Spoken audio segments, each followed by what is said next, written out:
Everyone, welcome back to my channel Wangxian forever love. तो आज मैं मैजिकल फ्लावर का नेक्स्ट पार्ट लेकर आई हूँ। तो मैं वीडियो स्टार्ट करने से पहले आप लोगों से रिक्वेस्ट करना चाहूँगी, अगर आप मेरे चैनल पे पहली बार आए हैं तो प्लीज़ मेरे चैनल को सब्सक्राइब कर लें एंड गाइस मेरी वीडियो को लाइक कर दें। एंड ये पार्ट आप लोगों को कैसा लगा प्लीज़ कमेंट कर ज़रूर बताएं। मुझे अच्छा लगेगा अगर आप लोग कमेंट करेंगे। एंड गाइस, अगर आप लोगों को मेरी वॉइस थोड़ी अजीब लग रही हो तो प्लीज़ एडजस्ट कर लेना। वो क्या है ना, मुझे कोल्ड हो गया है तो इसलिए मेरी आवाज़ थोड़ी अजीब सी लग रही है और मेरे गले में भी दर्द हो रहा था, लेकिन मैंने फिर भी वीडियो रिकॉर्ड कर रही हूँ तो प्लीज़ आप लोग एडजस्ट कर लेना। तो अब हम अपनी स्टोरी की तरफ चलते हैं। जैसा कि हमने प्रीवियस वीडियो में देखा था, विंग जो बोलता है तुम्हारे पेरेंट्स को वे रूहान ने मारा है। एंड वांग जी जो याद करता है कि सबसे पहले वे रूहान था जिसने बोला था कि हीलिंग पैटिका ने उसके पेरेंट्स को मारा है। एंड वांग जी जो बोलता है कि आखिर उसने ऐसा क्यों किया। मेरे पेरेंट्स जो हमेशा उसकी और उसके राज्य की मदद करते थे, फिर भी उसने मेरे पेरेंट्स के साथ ऐसा क्यों किया। एंड वांग जी जो रोने लगता है, उसकी आंखों से आंसू आने लगते हैं। विंग जो बोलता है प्लीज़ तुम शांत हो जाओ, मैंने तुमसे पहले ही कहा था कि लोग इसी तरीके के होते हैं, वो दिखते कुछ और है होते कुछ और हैं। लोगों पे हमें कभी ट्रस्ट नहीं करना चाहिए, खासकर इंसानों पे भरोसा करने लायक ही नहीं है।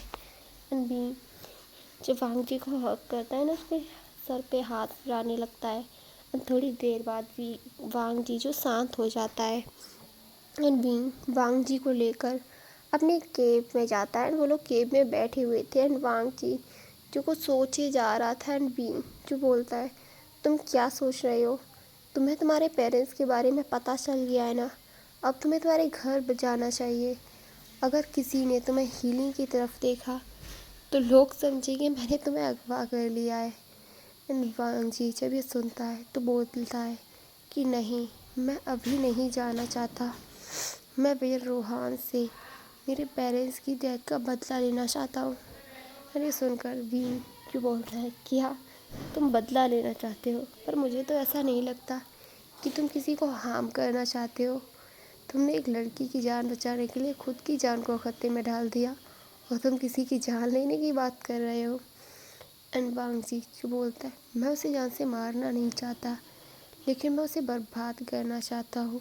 उसने मुझसे मेरा बचपन छीन लिया, मेरे पेरेंट्स छीन लिए और तुम सही थे। हर किसी पे हमें भरोसा नहीं करना चाहिए और हर किसी को माफ़ भी नहीं करना चाहिए। एंड बीइंग जो स्माइल करती है उसके पास आता है और बोलता है ठीक है तो मैं तुम्हारी मदद करूँगा, और वैसे भी मैं रोहान से मुझे पुराना हिसाब भी तो चुकता करना है। एंड ये बोलकर विंग जो स्माइल करता है एंड बोलता है कि तुम्हें यहीं रुकना चाहिए अगर तुम घर नहीं जा रही हो, और मुझे हीलिंग में जाना होगा, मुझे वहाँ कुछ काम है। एंड वांग जी जो बोलता है क्या मैं हीलिंग चल सकता हूँ तुम्हारे साथ। एंड विंग जो बोला बिल्कुल नहीं, वहाँ बहुत सारे घोस्ट होंगे, बहुत डरावने डरावने, तो मुझे नहीं लगता कि तुम्हें वहाँ जाना चाहिए, तुम यहीं रेस्ट करो, मैं वहाँ जा रहा हूँ। एंड ये कहकर विंग जो वांग जी के सर पे हाथ रखता है वहाँ से वो चला जाता है।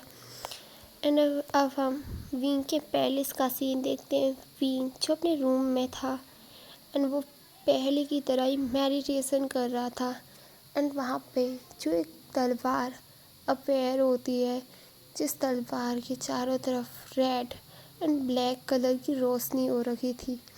एंड विंग जो अपनी आंखें ओपन करता है, जिसने अपनी आइज़ क्लोज की हुई थी एंड उसकी आइज़ जो रेड कलर की थी। एंड विंग जो उस तलवार को अपने हाथ में पकड़ता है एंड बोलता है वे रूहान, तुमसे मैं हर चीज़ का बदला लूँगा और तुमसे मुझे बहुत सारे सवालों के जवाब भी चाहिए। एंड ये कहकर विंग जो उस तलवार को घुमाता है एंड वहाँ पे बहुत सारा रेड कलर की रोशनी निकल रही थी उस तलवार से, जैसे कि वो तलवार बहुत सारा ब्लड चाहती हो। एंड अब हम मॉर्निंग का सीन देखते हैं।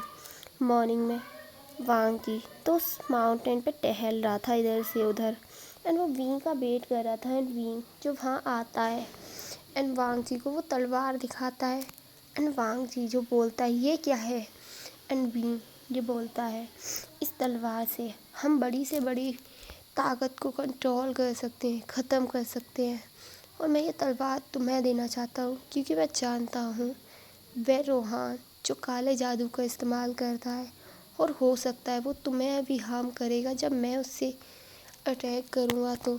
एंड वांग जी जो बोलता है क्या तुम उस पर अटैक करोगे, एंड विंग जो बोलता है हाँ बिल्कुल, एंड वो तलवार वांग जी को पकड़ा देता है। एंड वांग जी जो बोलता है ये काले जादू से बनी हुई है, तुम्हें लगता है मैं इसे इस्तेमाल कर पाऊँगा, एंड विंग जो बोलता है बिल्कुल तुम कर पाओगे, तुम्हें कोशिश करनी चाहिए।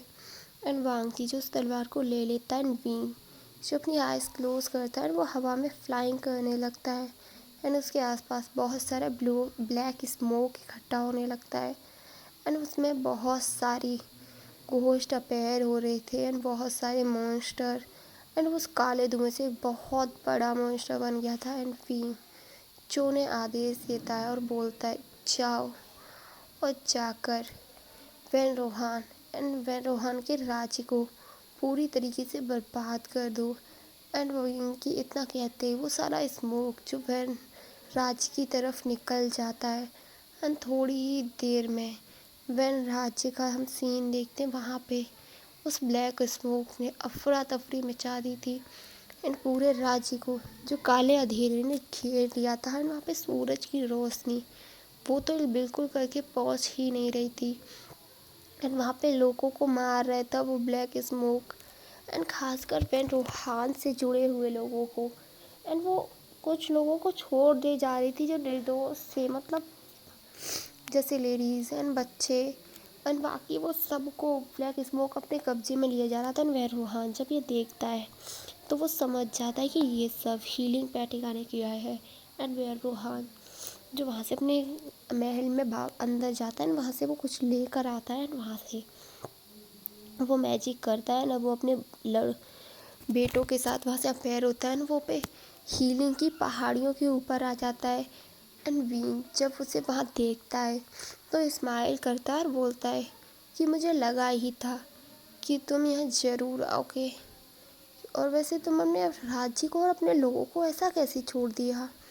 एंड वैन रोहान जो बोलता है हीलिंग पैट्रिका मैं बहुत अच्छे से जानता हूँ, किसी निर्दोष इंसान की जान नहीं लेगी तुम्हारी काली शक्तियाँ, पर हाँ मेरी शक्तियाँ ज़रूर ले सकती हैं। एंड ये कहकर वैन रोहान जो वहाँ जादू करता है, वहाँ पे बहुत सारी पपेट की सेना आ जाती है, एंड वांग जी देखकर घबरा जाता है। एंड तभी वैन रोहान की नज़र जो वांग जी की तरफ जाती है, एंड बोलता है लान वांग जी तुम यहाँ क्या कर रहे हो। एंड वांग जी जो बोलता है वैन रोहान तुमने मेरे पेरेंट्स को क्यों मारा है। एंड वैन रोहान जब ये सुनता है तो 1 मिनट के लिए शॉक रह जाता है, एंड फिर वो स्माइल करके वो बोलता है वांग जी तुम्हें फाइनली पता चल ही गया कि मैंने तुम्हारे पेरेंट्स को मारा है, बट डोंट वरी अब तुम भी अपने पेरेंट्स के पास जाने वाले हो, और मैं फिर से इस हीलिंग पैटिका के लिए लोगों के मन में नफ़रत पैदा करूँगा, बहुत ज़्यादा नफ़रत। एंड एक बार सब एकजुट होकर इस पे अटैक करेंगे ना तो ये खुद भी हैंडल नहीं कर पाएगा उसे, और इसे की तबाही होगी, और मैं तो यही चाहता हूँ कि ये बर्बाद हो जाए। एंड वांग जी ये सुनकर कहता है कि ऐसा कभी नहीं होगा, और तुम मुझे मार नहीं सकते, लेकिन हाँ मैं तुम्हें ज़रूर मार दूँगा और तुम्हें बर्बाद कर दूँगा। एंड ये कहकर वांग जी जो उस पर अटैक करने लगता है, लेकिन वह रोहान जो काफ़ी ताकतवर लग रहा था, एंड वो वांग जी उसे संभाल नहीं पा रहा था। लेकिन तभी विंग जो वांग जी पर वह रोहान पे अटैक करने लगता है, एंड वांग जी जो वह रोहान की पपेट की सेना से लड़ने लगता है, एंड विंग जो वह रोहान के बेटों से लड़ रहा था, एंड लगभग 1 घंटे तक वो फाइट चलती है, काफ़ी बहुत बुरी तरह से। एंड फाइनली विंग जो वह रोहान को हरा देता है, एंड वो नीचे उसे गिरा देता है ज़मीन पे। एंड वो तभी दूसरी तरफ देखता है कि वांग जी वह रूहान की पपिट की सेना को संभाल नहीं पा रहा है। उसकी उस तलवार की मदद से भी वो उन्हें मिटा रहा है, लेकिन वो फिर से जग खड़ी होती हैं और फिर से लड़ने लगती हैं। एंड विंग ये देखकर अपनी आंखें क्लोज कर लेता है एंड वह रूहान की तरफ देखता है, मैजिक करता है जिससे वह रूहान और उसके बेटे जो वहाँ बंध जाते हैं एक मैजिकल घेरे में अंदर फंस जाते हैं। विंग जो अपनी बांसुरी को बाहर निकालता है ना, उसे प्ले करने लगता है एंड उस म्यूज़िक सुनकर वो सारी पपेट जो अपने आप वहाँ से गायब होती जा रही थी एंड थोड़ी देर में वो सारी पपेट की सेना जो पूरी तरीके से गायब हो चुकी थी। इन विंग एक बार फिर अपने हाथ से थोड़ा मैजिक करता है, जितना भी ब्लैक स्मोक उसने वैन राज्य के लिए भेजा था वो सारा वापस आ जाता है। And Wang ji and we जो वह रूहान उसके बेटों की तरफ देखते हुए कहते हैं कि अब तुम्हें क्या कहना है, तुम मुझे बताना चाहोगे कि तुमने ऐसा क्यों किया। एंड वह रूहान जो बोलता है कि हाँ बताऊँगा, मैं ज़रूर बताऊँगा, कहीं ना कहीं वांग जी के पेरेंट्स की मरने की वजह तुम ही हो। एंड वांग विंग जब ये सुनता है तो वो गुस्से में बोलता है कि मुझे सच्चाई बताओ, अगर जान तुम्हें अपनी प्यारी है तो, वरना बहुत बुरा होगा। एंड ये कहकर विंग जो मैजिक करता है जिससे वह रूहान का गला दबने लगता है, जिससे वह रूहान को सांस लेने में प्रॉब्लम होती है। एंड वह रूहान जो बोलता है ठीक है मैं तुम्हें बताता हूँ। एंड वह रूहान जो बताना शुरू करता है कि तुम्हारी मॉम एंड मेरी मैरिज होने वाली थी, लेकिन तुम्हारी माँ को तुम्हारे डैड पसंद आ गए और उन्होंने शादी से इनकार कर दिया। एंड इससे मेरी और मेरे पिताजी की बहुत बेइज्जती हुई। मेरे फादर इस सदमे को भी बर्दाश्त नहीं कर पाए एंड वो धीरे धीरे बीमार रहने लगे और एक टाइम पे उनकी जान चली गई। एंड दूसरी तरफ तुम्हारी माँ जो तुम्हारे पिता के साथ बहुत खुश थी, जबकि तुम्हारे पिता कोई राजा नहीं थे, राजकुमार नहीं थे, जबकि जंगलों में रहने वाले एक मामूली सा इंसान जो काला जादू करता है। तुम्हें क्या लगता है इसके लिए मुझे उन्हें माफ़ कर देना चाहिए था? इसलिए मैंने तुम्हारे पिता को मरवा दिया, लेकिन तुम्हारी माँ जो प्रेग्नेंट हो गई थी एंड मैं समझ गया था इसके बाद मैं उन्हें हासिल नहीं कर सकता, इसीलिए मैंने लोगों को भड़काया कि तुम्हारी माँ जो नाजायज़ रिश्ते रखती हैं एंड उनकी मैरिज के बारे में ज़्यादा लोगों को नहीं पता था और इसीलिए लोगों ने भी इस पर यकीन कर लिया और तुम्हारी माँ को मार डाला। लेकिन तुम जो बच गए थे, मुझे लगा था हीलिंग में जाकर तुम मर जाओगे।